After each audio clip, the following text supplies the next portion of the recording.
Bonjour à tous, bon réveil, bienvenue dans le 7-9 de Média TV. Nous serons ensemble pendant 2 heures d'information au programme L'économie, la revue de presse. Mais tout de suite, le journal, voici les titres. Barack Obama se félicite des premières frappes de la coalition en Syrie à l'aide d'avions de chasse, de drones, de bombardiers. Les positions de l'État islamique ont été visées dans différentes villes. Jordanie, Bahreïn, Qatar, Arabie Saoudite et Émirats Arabes Unis ont participé à ces bombardements.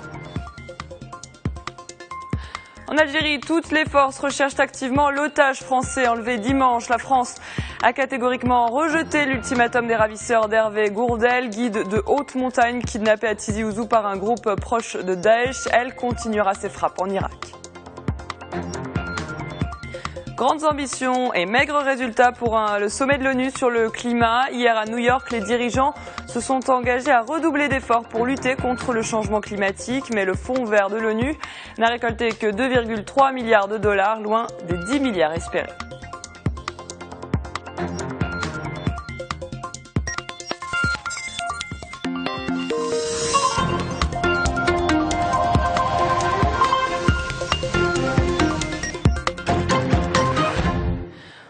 On commence ce journal avec la situation en Syrie. Je vous en parlais hier. Les États-Unis et ses alliés arabes ont lancé les premiers raids contre les positions de l'État islamique. Les régions de Raqqa, Idlib et Deir ez-Zor ont été visées. Barack Obama s'est félicité de ces frappes. Pour le président américain, cette coalition envoie un message clair à l'État islamique, indiquant que le monde est uni. Et parmi les pays participants à la coalition, la Jordanie, le Bahreïn, le Qatar, l'Arabie Saoudite et les Émirats Arabes Unis. Et le Hezbollah se dissocie du président syrien en se déclarant opposé aux frappes américaines. Dans un discours télévisé, Hassan Nasrallah, chef du Hezbollah libanais, a affirmé hier qu'il refusait de s'aligner sur une coalition qui servirait les intérêts américains, même si le parti chiite est en conflit avec l'État islamique. Notre position ne change pas, a-t-il dit. Nous refusons toute intervention américaine militaire, qu'elle soit sous une couverture internationale ou celle de l'OTAN. Précisons que la Hezbollah combat les rebelles et les djihadistes depuis plus d'1 an aux côtés des forces du régime syrien. L'otage français enlevé en Algérie dimanche dans une situation préoccupante. Ces ravisseurs, des membres d'un groupe proche de Daesh, ont menacé de l'exécuter si la France ne renonçait pas à ses frappes en Irak dans les 24 heures. François Hollande, le président français, a réagi depuis New York. Nous ne céderons à aucun chantage, aucune pression, aucun ultimatum, fût-il le plus odieux, le plus abject, a-t-il déclaré. Nous continuerons les frappes. Pendant ce temps, l'armée algérienne se livre à une course contre la montre pour retrouver Hervé Gourdel, 55 ans, guide de haute montagne qui participait à un trekking. Elle passe une zone montagneuse au peigne fin. Un homme armé a été tué dans le cadre de cette opération. Et en Australie aussi, un homme abattu par les forces de sécurité, un terroriste présumé qui venait de blesser à coups de couteau 2 policiers dans un commissariat. Âgé de 18 ans, le suspect s'était rendu dans un commissariat de la banlieue de Melbourne pour un interrogatoire de routine par des agents de la lutte antiterroriste. À son arrivée, il aurait serré la main des 2 enquêteurs avant de sortir un couteau et de poignarder les 2 hommes à plusieurs reprises. Un policier a alors tiré un coup de feu tuant le suspect. Il entretenait apparemment des liens avec le groupe djihadiste Al-Furqan. Une rencontre entre John Kerry et Mahmoud Abbas à New York en marge de l'Assemblée générale des Nations unies. Les 2 hommes ont évoqué la situation à Gaza et l'importance de fournir de l'aide humanitaire après 50 jours de guerre dévastatrice. Le secrétaire d'État américain a également réitéré son soutien à une solution à 2 États. Les négociations israélo-palestiniennes devraient reprendre fin octobre. C'est ce que les négociateurs ont convenu hier au Caire, sous l'égide de l'Égypte. Les dirigeants du monde entier étaient réunis hier à New York pour participer à un sommet sur le climat. Ils se sont engagés à redoubler d'efforts pour faire face au réchauffement climatique. Mais les résultats concrets de ce sommet historique paraissent maigres. C'est ce qu'on va voir dans ce sujet signé Amina Benralek. 120 chefs d'État à New York pour parler climat, une première. Pour Ban Ki-moon, il ne s'agit pas de discuter, mais d'écrire l'histoire. Nous allons redéfinir notre présent et notre réponse à cette crise déterminera notre avenir.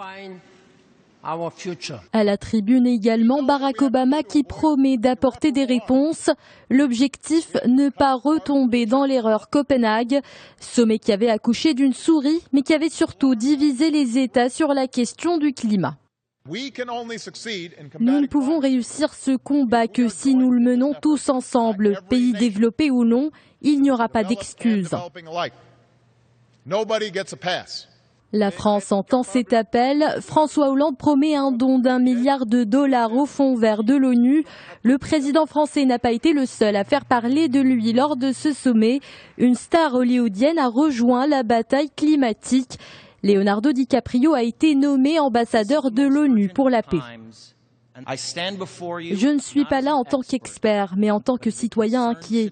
Je représente les 400 000 personnes sorties dimanche dans les rues de New York. Je représente aussi ces millions de personnes qui veulent voir une solution concrète aux problèmes climatiques. Selon les scientifiques, si les émissions de gaz à effet de serre, dont le gaz carbonique, restent à leur niveau actuel, la planète se réchauffera de 4 ou 5 degrés à la fin du siècle, ce qui fera monter le niveau des mers. Au Maroc, à présent, les centrales syndicales se félicitent de la large participation à la grève nationale hier. L'UGTM et la FDT estiment que le taux de participation atteint à la grève plus de 80% dans certains secteurs, comme l'enseignement, la justice, la santé, les collectivités locales, la formation professionnelle, l'énergie et les mines et la culture. Pour les syndicats, c'est un message clair au gouvernement pour qu'il renonce immédiatement à toutes les mesures antipopulaires portant atteinte aux acquis des salariés. Ils appellent le chef du gouvernement à revenir à la table du dialogue social. Mais ce mouvement, s'il a été suivi, ne fait pas l'unanimité parmi les citoyens. Écoutez ces personnes interrogées dans les rues de Rabat. Ce qui arrive affecte nos intérêts en tant que citoyens, notamment en ce qui concerne l'obtention des certificats. Les fonctionnaires ont droit à la grève, mais il faut au moins servir les cas urgents. Je n'habite pas Rabat, je viens de loin. Quand je suis arrivée, j'ai appris qu'il y a grève. Je suis ici pour des formalités administratives, mais je suis obligée de revenir demain. Malheureusement, on ne pense pas à nous. Je dois chercher où passer la nuit. Direction l'Argentine à présent, où un procès historique se tient en ce moment. Des médecins sont sur le banc des accusés pour avoir volé des bébés sous la dictature entre 1976 et 1983. Des centaines d'enfants volés à des opposants politiques. Le procès a été ouvert lundi. Les cas de 21 victimes seront analysés. Plus de détails avec Manan Lardari. 4 médecins comparaissent devant la justice pour avoir volé des bébés entre 1976 et 1983. Pendant la dictature, il y a eu une importante complicité de médecins et de sages-femmes pour le trafic de nouveau-nés. Le corps médical avait arraché des enfants de femmes enceintes détenues dans la ferme Montepelloni, aujourd'hui symbole d'atrocités commises sous la dictature. Il y a quelques années, les poursuites judiciaires contre les organisateurs du plan systémique de l'appropriation des enfants ont été engagées. Mais nous n'avons pas assisté auparavant à des procès intentés contre des médecins qui sont impliqués dans ces vols. Les bébés volés depuis 1976 sont de retour. Ils sont aujourd'hui des adultes déterminés à obtenir gain de cause. Nous avons fait comparaître devant la justice les médecins qui ont fait des césariennes à nos mères avant qu'elles disparaissent. Nous avons ainsi accusé ces médecins et nous espérons qu'ils seront punis. Nous sommes des preuves vivantes de ce qui est arrivé. Moi-même, je suis une preuve. Nous souhaitons simplement que justice soit faite et j'aurais aimé qu'ils brisent le silence quand le juge leur a demandé de s'exprimer. Il a fallu des décennies à l'Argentine pour reconnaître enfin les tragédies de son passé. Jusqu'à présent, des militaires, des fonctionnaires et des cadres de la dictature ont plaidé coupables de leurs crimes. 2 anciens chefs de la junte militaire qui a dirigé l'Argentine de 1976 à 1983 ont été condamnés en 2012. On parle maintenant d'un fait divers qui s'est passé hier en Inde. Dans un zoo de New Delhi, un jeune homme a été attaqué et tué par un tigre blanc. La victime est tombée, semble avoir enjambé la balustrade ou bien est tombée dans l'enclos quand le tigre l'a attrapé par le cou. Les témoins ont raconté avoir crié, lancé des bâtons et des pierres pour essayer de le sauver. Le jeune homme était âgé de 15 à 20 ans. La sécurité avait essayé de l'empêcher d'approcher de l'enclos. Selon un responsable du zoo, il a pu sembler sous l'emprise de l'alcool.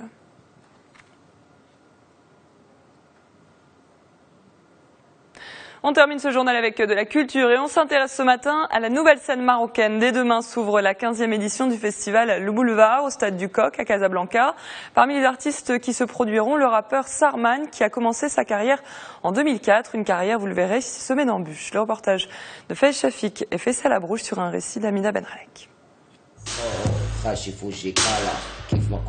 Pour beaucoup, c'est un rap percutant. Sarman a tout ce qu'il faut pour travailler chez lui. Cela fait 10 ans qu'il perfectionne ses rimes.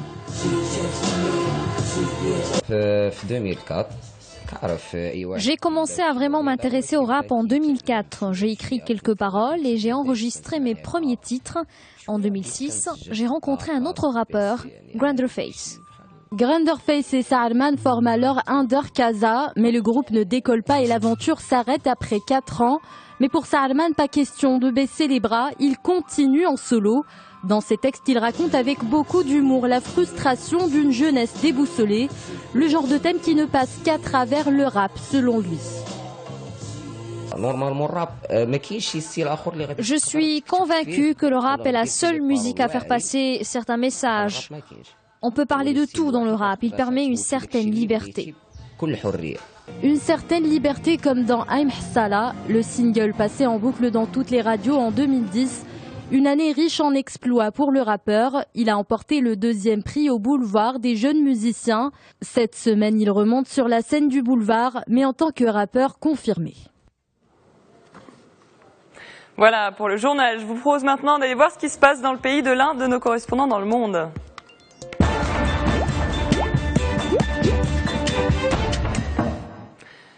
En direct de Bruxelles, notre correspondant Tariq Labi est avec nous. Tariq, bonjour. Bonjour Alison. Alors vous évoquez ce matin le phénomène des départs de jeunes Européens pour la Syrie, en particulier des Belges. Quelques 300 jeunes de confession musulmane. Face à ce phénomène et pour tenter de l'enrayer, Bruxelles a décidé de prendre de nouvelles mesures.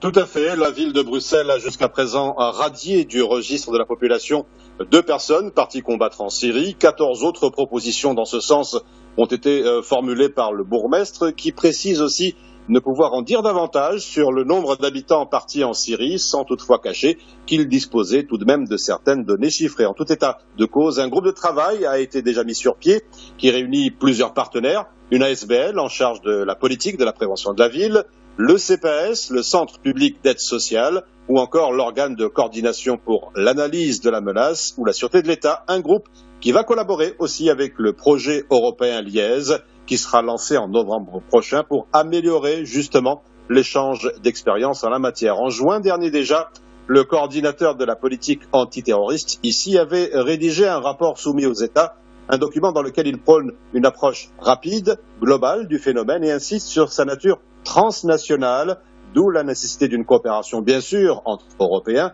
mais aussi avec d'autres pays comme la Turquie, le Maroc, la Tunisie et la Libye, peut-être aussi la Russie et les Balkans, puisque les tout derniers rapports parvenus à Bruxelles ici confirment la présence parmi les rebelles de combattants de l'Est de l'Europe aussi.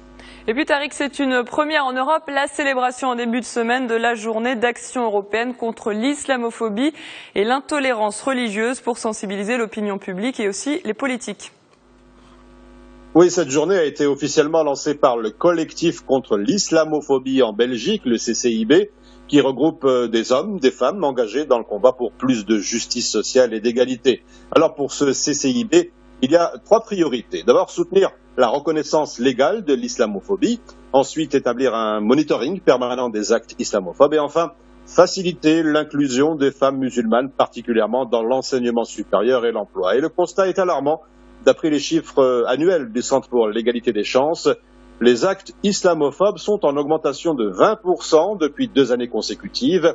Il y a en Belgique chaque semaine au moins 2 actes islamophobes, particulièrement sur Internet, puisqu'en 2013, au moins 50% des dossiers que l'on appelle médias et cyber-haine en lien avec le critère conviction portés justement sur les musulmans. À noter enfin que 75% des personnes interrogées victimes d'actes islamophobes n'ont pas porté plainte ni signalé ces comportements. Enfin, on constate que les femmes sont davantage ciblées par ces actes que les hommes. Il devient donc urgent de sensibiliser l'ensemble de la société et des décideurs politiques aux discriminations et à la fragilisation de la cohésion sociale. C'est la déclaration de Mustafa Chahiri, le président du CCIB, pour qui il est temps de dire stop à une société qui exclut certains citoyens sur base simplement de leurs convictions religieuses. Tariq Lahabi, notre correspondant à Bruxelles, merci et à très bientôt sur Média TV. À suivre dans le 7-9, le point sur l'actualité économique de la matinée. Restez avec nous.